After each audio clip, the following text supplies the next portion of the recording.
Hello everyone, welcome back to the channel. In today's video, we're going to be talking about our North Dakota project. Going to show you guys our plans and how we plan to build out this project.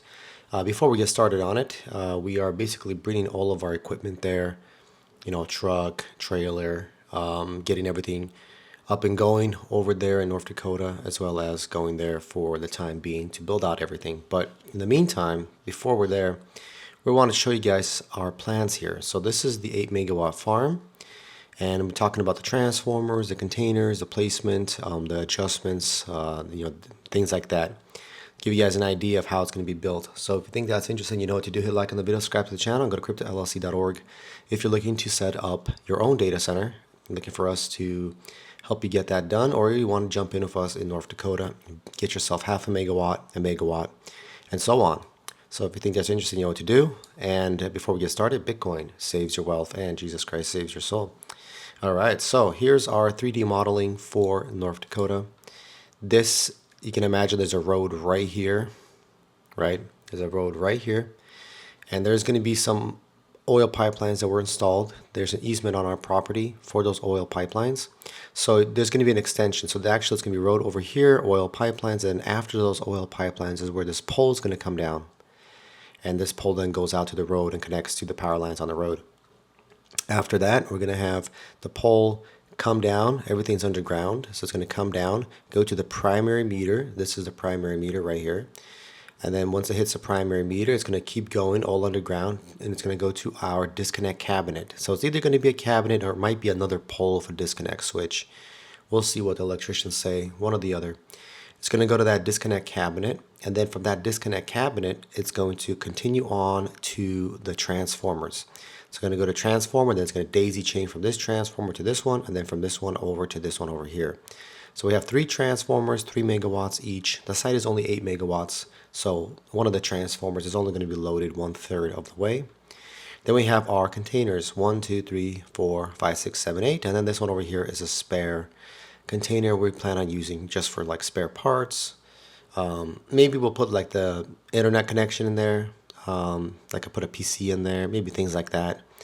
Have our networking inside of that. But it mostly is for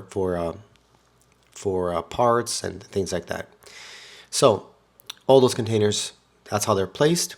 And then in terms of sound barrier, as well as wind and snow barrier. So not only are we considering to not have sound be distributed from this mining facility to any residents around. By the way, here's another view of it. Here's a top-down view. Not only do we want to consider sound, but also snow, mostly snow. Rain is not really an issue, but just snow. So basically, in North Dakota, sometimes you get high winds with a lot of snow. And so you don't want that high winds to start traveling down and hitting the edges of the container, go into like the exhaust area, or maybe go into the intake area. We will have a filtration system on the intake, so that's not really like a problem because the filter will stop a lot of that snow. But if like the power goes down for whatever reason, and then snow is traveling at high speeds, winds, all that stuff hitting the exhaust, you don't want that to happen. So the one way to stop that is we're going to put containers all around this whole entire farm for snow, even for rain, I guess you could say, for snow, wind, rain, and for noise. So we're going to have these 40-foot containers go all the way around, probably have like a step back about 10, 20 feet from the exhaust to allow the exhaust air to escape without being blocked by the containers. It's going to be all the way around, the whole entire thing. We have not drawn those around on these sketches, but you guys get the idea. So these sketches were drawn a little bit, some time ago. You can see here, it's what is that, July 2nd.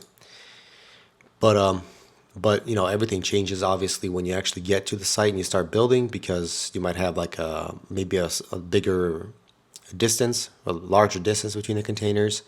Maybe you can place the containers in a little different pattern here rather than going up like this.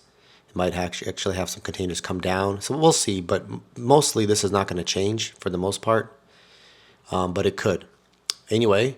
And then we have a VFI switch gear, but we're probably going to change that up to a disconnect cabinet instead. Again, all depending on what the electricians say. So yeah, this is your side view here, your top view, and then we're gonna have a fence go all the way around. So it's gonna be a barbed wire fence, and we're gonna have our entrance probably. I don't know if we're gonna have it on the side here. I'll probably put it like over here, maybe in the middle. So you kind of walk inside the middle of it. And yeah, and then for the containers too. So we can see we have the doors opening up here on the sides. But in reality, the containers that we're getting they have doors on both sides. So technically, we can have them open up here, and then on this side, since the containers flip because the exhaust is now coming out here, you can actually have the door over here as well. So there's really not we don't need to have the door opening up over here. Just have it open up on this side as well. So again, you walk in, like I said, technician walks in, he turns left, there's a container here for door, turns right, container for door, left, right, left, right, left, right, and so on, and then goes over to the storage container, and then it has, that storage container only has one door, by the way, so that one actually does have one door, but we can place it any way we want, probably like left. Yeah, and then the fence, again, and we are considering to place maybe some shrubs around it to make it more, appealing, have it just look better. Might place like shrubs on the edges around the whole entire fence. We also have the barrier, the fence little inserts that you put into the fence. What's it called? It's a privacy slots or whatever they are. So you have those installed around the whole entire fence as well, so no one can really see inside. And then have most likely little trees or bushes, something like that, planted around the whole entire thing as well, just to make it look better. When you're driving, there's no one really driving there, but if anyone ever did, or maybe someone took out some binoculars and was looking at the data center from a mile away, they wouldn't see just a bunch of containers sitting around. They would see, after a year or two, they would see shrubs and trees and things like that. So it's just going to look better. Yeah, and then in terms of like getting the like protection for the mining facility here, we are going to have a automatic auto dial, for police department. We're going to have that. We'll also have cameras placed around the place as well. So we're gonna have cameras, like you can imagine, one here, like on the edge of this container, and then place some probably like over here, kind of diagonal, like this, one here, maybe one here, one over here, and then have some placed around on the edges, looking this way, on this edge, looking that way, looking over here, So kind of looking all corners. Maybe put one on the side, looking down the sides. And this is not only for protection against any criminal activity, but it's also for looking at the weather conditions. So sometimes you'd want to actually check, like it snowed a lot, so you want to take this camera and look down this edge, or look down this edge and be like, okay, it snowed like 3 feet, what's happening to the snow? And you take a look and you're like, okay, well, it's melted because of the exhaust up to this area. Or maybe you want to take a look at the containers, how much it snows on those containers, on our containers, the mining containers, or actually on the barrier containers. You want to take a look how much snow is on those containers. So various information like that to see what needs to be done. Maybe you need to remove some snow, or just kind of like that, just so you know. So like it makes you feel better when you log in, you take a look and everything looks great. So for that reason, rather than coming out there, especially like when something, let's say it was snowing like all night, and you want to take a look at 4 a.m. for whatever reason, it's great to log in and take a look from different angles and see what's going on. So that as well. Then obviously we have alarm systems built into the containers, so you can have an alarm system inside each container.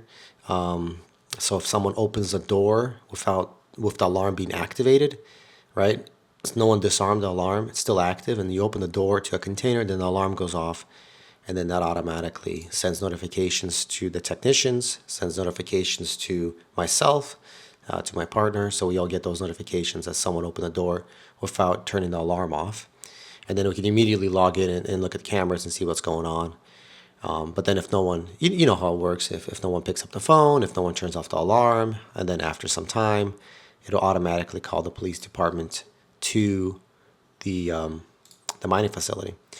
So yeah, so here's the update. So make sure you guys are subscribed. You guys don't want to miss any videos as we go out there and start working on the project. You guys don't want to miss any videos. especially the fun stuff when we get to it, you know, when the electric company comes out there and installs the pole and the primary meter, and then we start working on grading and trenching and things like that. You guys don't want to miss all that good stuff. So make sure you guys are subscribed and you like this video, and I'll see you guys in the next one. See you guys later.